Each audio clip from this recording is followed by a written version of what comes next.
Hi everyone! Welcome to the Empath Tarot. It's another love reading, timeless and general. Take what resonates lang po, maybe some part of the reading, makaresonate kayo.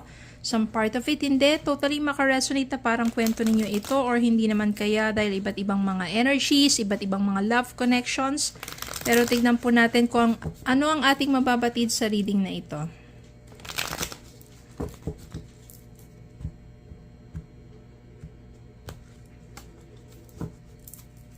Okay, Spirit guys, send me messages. Anong love connections ito, lessons in life and guidance ang nais mong ipapatid sa amin. Mga aral at gabay sa buhay, pag-ibig and life in general. Kaya magbigay tayo ng katanungan. Ano ba yung karamihan na katanungan? Mahal pa ba kayo ng person ninyo? Magkikita ba kayo at magkakausap muli? Yung mga naka-block dyan, ma-unblock ba ulit kayo? Magkakaroon kayo ng chance na magkaroon ng communication muli. Tingnan po natin. Send me more messages sa Spirit Guide.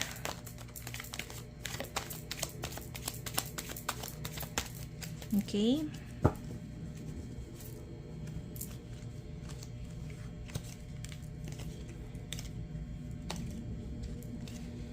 Death. Temperance. Four of Cups. The World, Queen of Cups, Strength, Four of Wands, Queen of Swords, Page of Swords, Seven of Swords, and Nine of Cups. Meron ditong Seven of Swords, meaning maaring dito sa inyong connection, no, isa sa inyo, merong mga tinagong katotohanan, kasinungalingan, o meron sa inyo na nag-cheat. No, maybe this is once in your relationship kaya naging masakit ang nangyari sa inyong reconnections at yun ang naging dahilan. Ito talaga yung main reason kung bakit kayo nagkahiwalay o nag-away o nagkaroon ng malaking gulo o tampuhan ng inyong person. No, tapos dito, meron kasi ditong ayan, mostly sa inyo, totally kinut off na yung person ninyo. Kasi nag-cheat sa inyo once, hindi nyo siya mapatawad na at tuluyan nyo nang talagang winaksi o pinutol ang connection nyo sa person na to. No, ito yung mga panahon na talagang matindi pa. No, parang sariwa pa ang sugat na nadulot sa iyo ng person na yon. Kaya, tinaboy mo na siya. Na magkalayo kayo yung person mo na yon. No? Or maybe ikaw rin naman, yan. Lalo na kapag mahal na mahal mo yung taong yon, hindi pa rin maka-move forward. Kayo pa rin ang laging iniisip, kayo pa rin, kahit may maraming mga tao dyan sa paligid, no?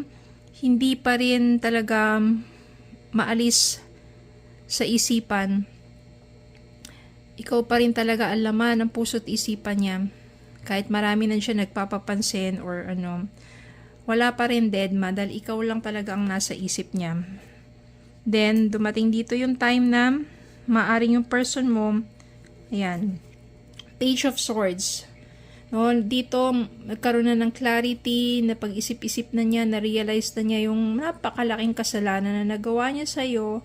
Kaya maybe, this is the time that your person, meron ditong Death card. Death card dito, ibig sabihin transformations. Meron transformations dito, ibig sabihin, meron ng malaking magandang pagbabago sa person mo. So, maaring yung naidulot na paghihiwalay ninyong dalawa,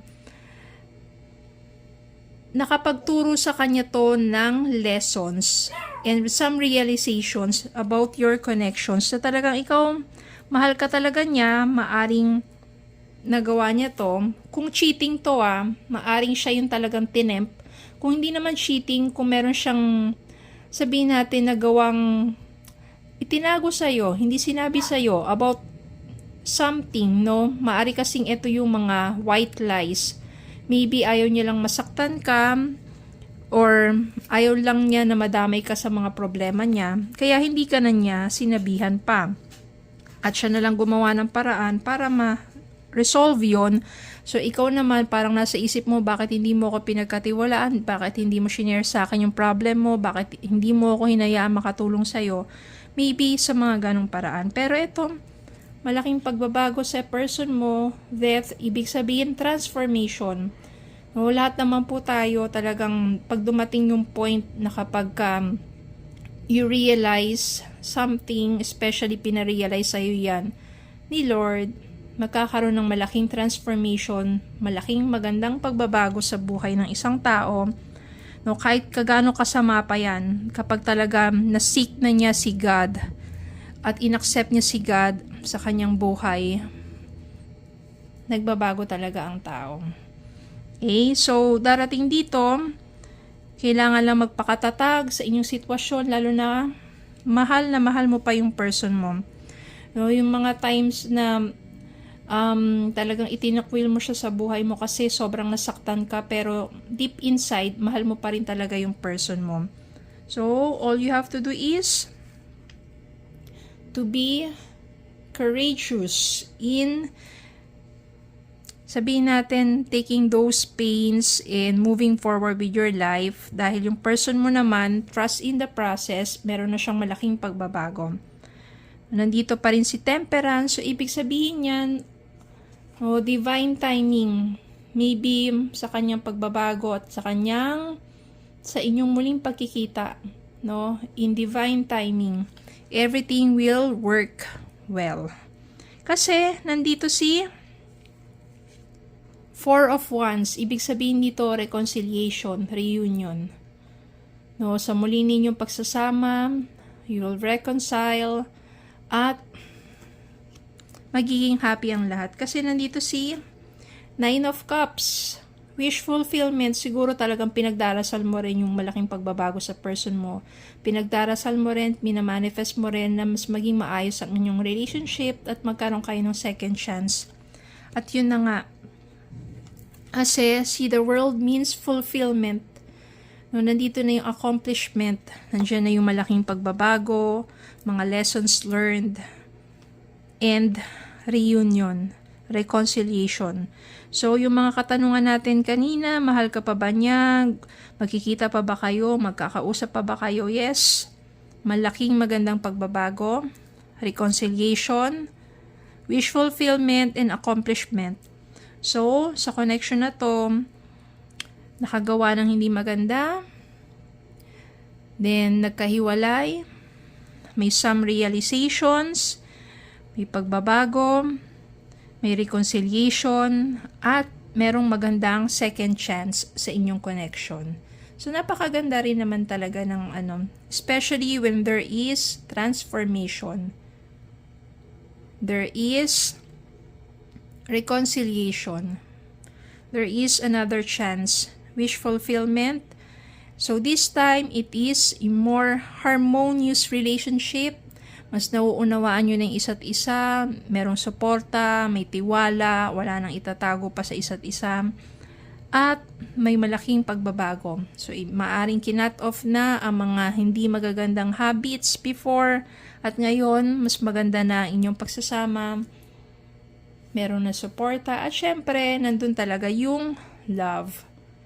Okay? So, wala namang imposible talaga, especially when you love each other so much. And kapag si God ang naging center of your relationship, you will be guided, you will be divinely guided and protected. Yung mga lessons na yan, matututunan, at sa inyong pagbabago, sa inyong muling pagsasama, mas magiging maganda ang takbo ng inyong relationship. Okay? Trust the process and learn from your mistakes. Okay? When you love each other, forgive and accept. Okay? So, yun lang po. Maraming salamat po for watching. Please don't forget to like, share, comment, subscribe. Pala may Facebook and YouTube. Have a good day po and God bless.